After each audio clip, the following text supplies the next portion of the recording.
They locked down Venice, silenced gondoliers, even redirected satellites. When the world's richest man gets married in secret, this is what $100 million buys. Welcome to a world where luxury is not just lived, it's orchestrated. In the heart of Venice, under moonlight and marble, Jeff Bezos and Lauren Sánchez staged a wedding so opulent, so exclusive, it didn't just dazzle, it rewrote the rules of extravagance. This wasn't just a wedding. It was a moment where history, celebrity, and unimaginable wealth collided, and the floating city stood still. From headlines to heartbeats, the love story that captivated the world. It began in 2019. Jeff Bezos, then fresh off his high-profile divorce, emerged with Lauren Sánchez, a former TV anchor, helicopter pilot, and philanthropist with a magnetic presence. The world gasped. Their romance quickly became front-page news, not just for the scandalous timing, but for the undeniable chemistry. They weren't hiding, they were soaring. From island retreats in the Caribbean to red carpet appearances at Cannes, Bezos and Sánchez traveled the globe aboard private jets, mega yachts, and even rocket ships, quite literally. But it wasn't all glamour. Bezos introduced Lauren to his passion project, Blue Origin, and together they bonded over a vision for space, philanthropy, and legacy. Then came the proposal, May 2023. Aboard Bezos' 417-foot, $500 million sailing yacht, Koru, anchored in the French Riviera, he placed a 30-carat fancy pink diamond, valued at up to $5 million, beneath Lauren's pillow. It wasn't flashy, it was cinematic. And just like that, the countdown to the most private wedding on Earth, or maybe beyond, began. Destination Venice. Why the floating city? Out of all the places on Earth, or the moon for that matter, they chose Venice. Why? Because no city marries secrecy and splendor like Venice. Its canals are ancient, its palaces legendary. And for 3 days in June 2025, it belonged to Jeff and Lauren. Venetian authorities enacted an unprecedented lockdown. Drones were banned. Canal routes were sealed.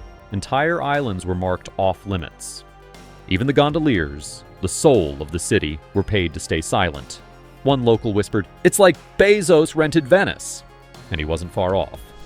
Their primary venue? The Scuola Grande della Misericordia, a 16th century marvel with marble columns, frescoed ceilings, and candlelight straight from a Botticelli painting. Secured for 3 days. No tourists, no press, just billionaires and beauty. For overflow events?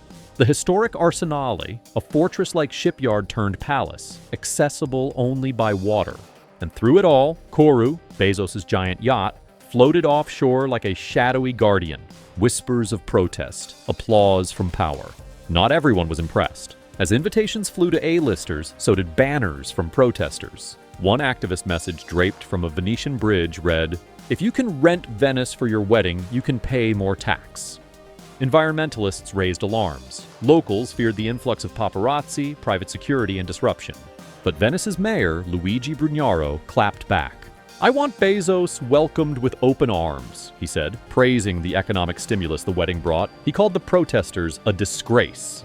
The couple's team adjusted, shifting one major event to a more private island. And in an elegant twist, the wedding planners promised every detail would reflect Venice's fragility and beauty.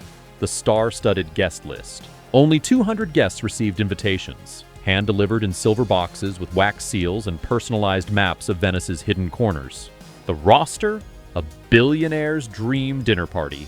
Kim Kardashian arrived in a shimmering custom gown. Oprah Winfrey and Gayle King brought charisma and class. Leonardo DiCaprio kept it cool in a tux and baseball cap. Tom Brady, Karlie Kloss, Usher, Eva Longoria, and Ivanka Trump all stepped into the Venetian spotlight. Even Diana Ross made an entrance. More on that later. Lauren's inner circle, from best friend Eva Longoria to fashion icon Diane von Furstenberg, glowed in couture. And the fashion? Next level. Lauren wore a couture cream gown rumored to be Oscar de la Renta. Her engagement ring, that massive pink diamond, caught every glint off the Grand Canal. Bezos, usually understated, stunned in a perfectly cut tuxedo with satin lapels and a confident smile. Arrival like no other, yachts, jets, and water taxis. Nobody Ubered to this wedding. Private jets, including Bezos' Gulfstream, filled the tarmac. Guests were whisked from Venice's Marco Polo Airport to mahogany-lined water taxis, each captained by drivers sworn to secrecy. Lauren's bridal procession was pure romance. A violinist serenaded her as she glided down the canal in a gondola, flanked by motorboats and guarded by security. And then there was Koru, Bezos' $500 million floating palace, lit with lanterns and hosting after-parties on teak decks. Rumors swirled that Bill Gates anchored his own yacht nearby. Even those who couldn't attend sent video toasts that played between courses. The wedding itself, more opera than ceremony. The ceremony unfolded in the secluded Chiesa della Madonna dell'Orto, a Gothic church hidden in the Cannaregio district, transformed into a candle-lit cathedral of emotion. A live orchestra played Pachelbel's canon. An opera soloist filled the arches with Puccini. Then came the vows. Guests cried. The couple's children lit a unity candle. Inside Lauren's gown, a secret locket with a photo of her late father. And when the couple exchanged rings, Jeff's was platinum, engraved with coordinates of the proposal. Lauren's, a custom eternity band, matched her pink diamond, dining like demigods. The reception was held in 2 phases. An opulent dinner at the Scuola, followed by a wild party at the Arsenale. The food, Michelin-level Italian artistry. Black truffle risotto, pumpkin tortelli with sage butter, Adriatic sea bass in olive oil, all shaved tableside with Alba white truffles. Dom Perignon flowed. Vintage Bordeaux from Bezos' private collection graced every table. And in a signature Bezos twist, desserts arrived via synchronized drones drawing gasps and applause. The cake? 5 towering tiers, decorated with sugar lace, filled with vanilla almond and chocolate ganache, topped with a crystal gondola. More than a wedding. This was no ordinary celebration. It reflected a shift in Bezos himself, from corporate titan to cultural icon, from disruptor of commerce to curator of elegance. Every moment was intentional. Every detail told a story. And Lauren Sánchez? She wasn't just the bride, she was the co-author of a narrative that fused romance with reinvention. This was their legacy in motion. And in the end, what stayed with guests wasn't the diamonds, the decor, or the fireworks. It was this. As one attendee whispered, "For all the flash and fashion." What moved me most was the way Jeff looked at Lauren.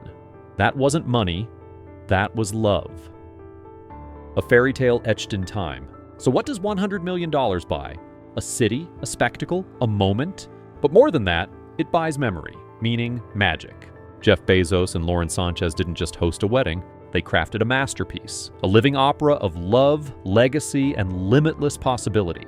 If you enjoyed this rare look inside the world of ultimate luxury, tap like and let us know in the comments.